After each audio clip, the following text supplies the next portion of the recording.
Hello and welcome to another episode of Health Matters. I am your health coach, Dr. Michael Chillemi. And on this episode, what we're going to talk about, again, keeping it in the micro habits series, is micro habits that prevent burnout for 2026. Work smarter, not harder.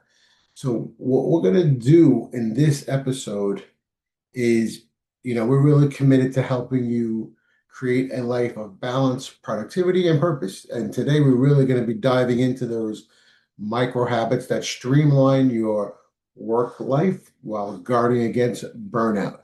Because healthy minds don't just work harder, they work smarter. So, why productivity and burnout prevention go hand in hand? We often equate productivity with grinding harder, doing more, staying glued to our desks, but that approach leads to mental fatigue, exhaustion, and eventually burnout. True productivity comes from working smarter, conserving energy, and being intentional with your time. The good news is small habits practiced consistently can revolutionize how you work. Now, with that said, I am also going to say that is not a way of saying don't work hard. You do got to work hard. I'm very old school with the fact that you do have to work hard. You do got to put your time in. Everything does take time, and there is no easy button for anything. Anything that's worthwhile in this world will take time for you to do. So before I start, I want you to know hard work is still there and it's still what I believe in. You still have to have hard work. That doesn't mean you have to burn out. Okay, so let's jump into it. So we're going to go over three different habits, three different categories, really. Start of your day routine, in the zone practices, and end of the day resets. So with that, let's start it out with start of the day routine. So the first thing you should do when you start your day is start with mindfulness or gratitude. So I'm going to say gratitude. A calm intervention starts which lowers the body stress and boosts your mental clarity. Spend 5 minutes either meditating, focus on your breathing, or what I'm going to suggest first is get a little journal and you can write a gratitude journal in. You could list three things that you're grateful for, or you could do it in your mind, right? You could go over what you're grateful for. Spend the time, really reflect on where you are and the things that you're grateful for on this planet and this world. Everybody's got something to be grateful for. When you don't think you do, you reflect hard enough, you do, right? You're here. You're breathing this air. That's something. Okay. Next thing, you're going to reflect on your morning energy check-in. So reflecting on your energy levels allows you to map out your most demanding tasks and try to put them through the first hour for peak performance. So start out by saying, self, how do I feel? Do I feel sluggish today? Do I feel energetic today? How do I feel? Did I get a good night's sleep? Did I have enough time to sleep? Did my body re-energize and recharge? Or am I feeling tired? Either way, what I'm going to tell you to do is I'm going to tell you start out with a morning exercise. So whether you go to the gym or your home exercise, either way, spend the time, whether it's a half hour, an hour, hour and a half, 2 hours, whatever your daily routine is that you do, whether you exercise 3 times a week, 4 times a week, 5 times a week, every day, whatever the case may be. Start out with some morning exercise. Why? When you start putting a morning ritual of exercise in, physical activity, what that does is if you do it in the morning, you get your body boosted and moving, right? Exercise in the morning triggers release of endorphins and dopamine, which improve your mood and mental clarity. Maybe you won't be so cranky, right? You'll be moving a little bit more. It also gets your body moving, which therefore moves your blood flow, gets your mind energized, helping you feel ready to tackle a day. So a lot of times, and I can speak for just me, is that when I exercise in the morning, sometimes I am a little tired. Maybe I didn't have as many hours as I typically need. And when I push myself to move in the morning, it actually gets my energy going, right? It gets my body started and it kick starts my day, and it really does get my energy. It gets me focused. Okay, I gotta do this. I gotta do this. And in between your exercises, you're thinking, oh, I gotta do this. So now you're actually mentally going through that. Okay, so once you're done with your exercise, then what you're going to want to do is once you start your day, you're going to talk about your productivity boosters, top three task rule. So the top three task rules, identifying your three most critical tasks, help prioritize and focus your day, right? Spend 5 minutes after your morning exercise and ask yourself, what are my three primary tasks need to be accomplished for the day? Write them down and tackle them first. Break your large tasks into small tasks to make them more manageable. Okay. Lastly, set intentions using the power hour concepts. What does that mean? Avoid distractions early in the day by dedicating your first hour to deep work. So work that you know you got to get done, that task three rule. Try to get them started. Block out your first hour without meetings or anything where you get in, you get your work done, you're very focused. Maybe it's earlier in the day and you're uninterrupted, undisturbed, and you're able to get your tasks done and move on, whether that's checking emails or completing a task of whatever sorts. Okay, next, in the zone practices to stay productive without overworking. So use the Pomodoro technique. I thought the Pomodoro technique was a hair. I thought it was a hair technique. I don't know. No. So the Pomodoro technique is you set intervals, traditionally 25 minutes, followed by a 5 minute break to keep your energy level up and reduce fatigue.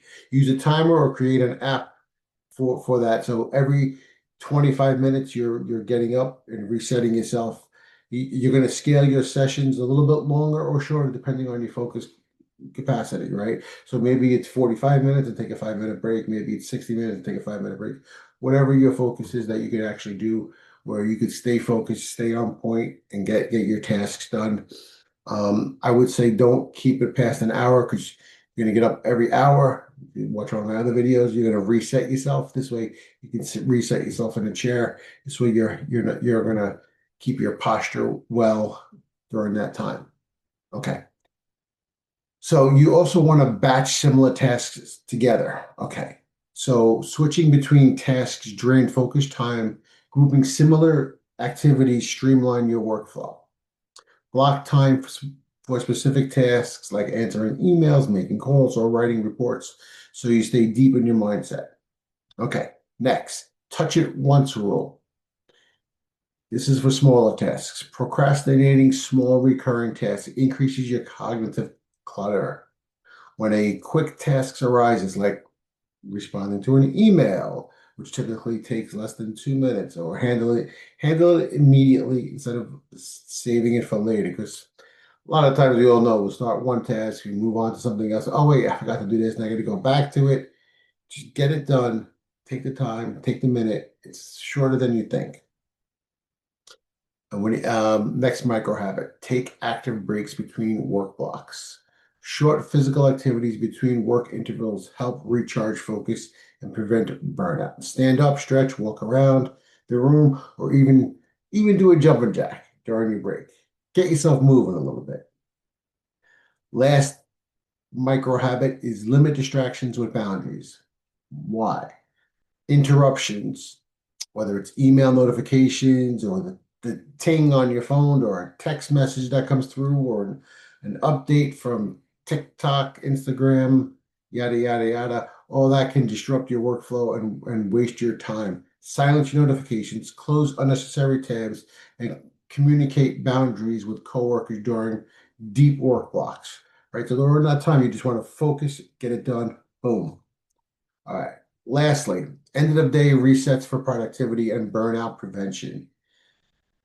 Reflect and celebrate your daily wins, right? So at the end of the day, acknowledge progress, boost your motivation, and reduces your mental strain with unfinished tasks, right? You got it done, boom, you clear your brain from that task. Spend 2 minutes listing the wins in a journal or an app, whether it's small, it could be I cleared off my inbox, or major, like finished a major project.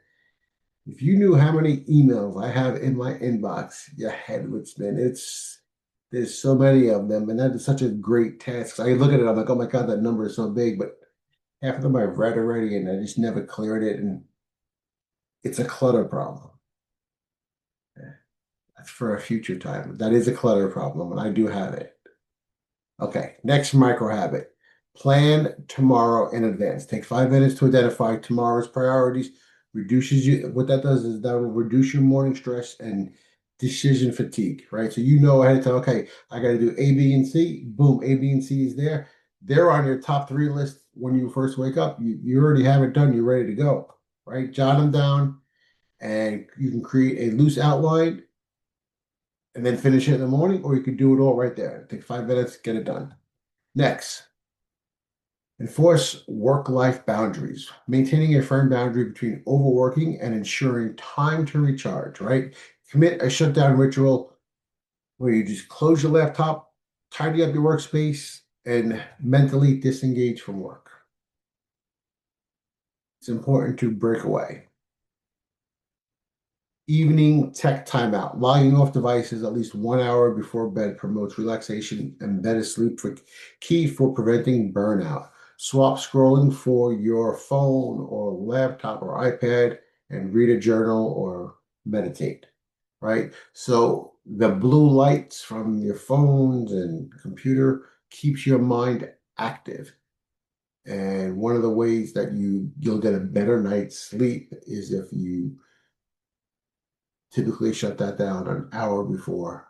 Get your mind relaxed, get your mind in the right set. Okay, next habit. Include an enjoyable, restful activity. Why? Enjoy your day with a calming activity that lowers your stress and renews focus for tomorrow. Here's an example. Take a bath, watch an uplifting show, or engage in a hobby that you just enjoy. So whatever the case may be, you might be somebody who likes baths, take a bath. You might be somebody who likes TV and you want to enjoy it quietly, uninterrupted.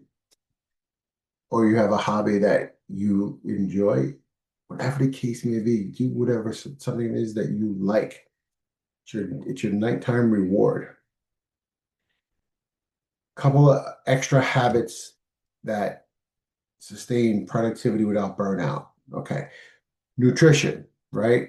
Proper nutrition improves your cognitive function and prevents midday crashes. Pick snacks that have good amounts of protein, low fats, maybe like hummus or nuts, vegetables. Stay hydrated, right? Water is the key. Water is the key to avoid fatigue.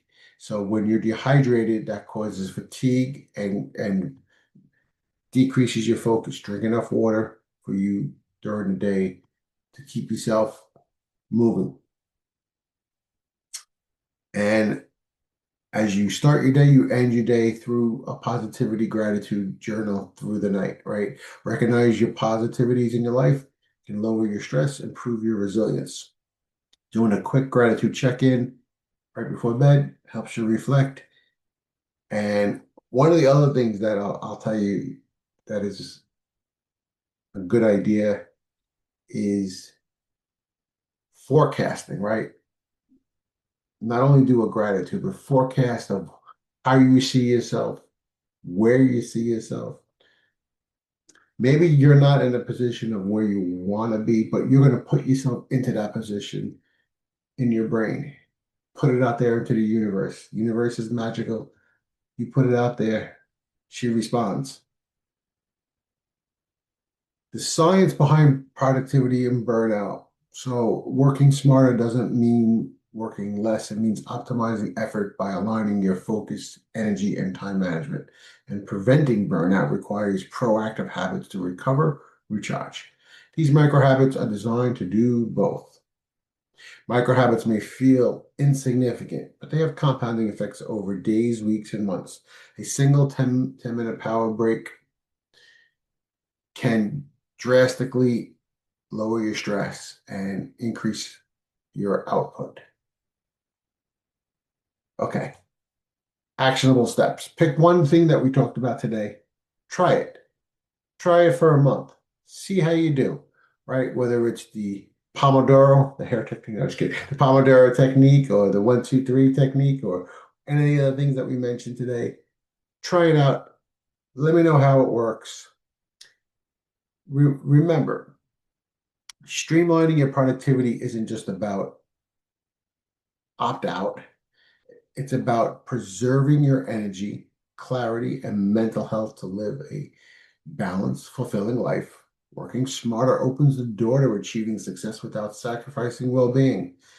And together, we can make 2026 the year you thrive, not just survive, but you thrive.